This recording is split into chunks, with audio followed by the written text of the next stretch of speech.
කොහොමද අම්මේ එහෙම කරන්නේ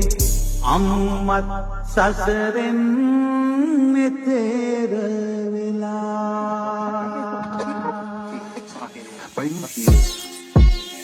සුවනුම තිබෙන අපිට දුක වැටෙන හැමතැන පුනරික අලං ගන්න කියලා කිව්වා මගේ පුතේ උඹ මට මහ මෙරක් ඒ කියපු වචන වල තිබ ලොකු අර්ථයක් එය පෙරුම් ගිය යදි කාලයක් මෙරද අපසට යන අමට වදින්න බාරයක් මම් පහරයක තිබෙනකන් හෙලුවා අම්මගේ රසුල කඳුළු අපිට කන දිල ඇය අවසන්නේ කැවේ බලන් මුල තිබුණිලු ඔව් සිතුවේ ඇය අපිට ආදරෙ නැතිලු එය පෙරුම් යදි කොට කල් ගත වෙලා පසට යන්න බැරිලු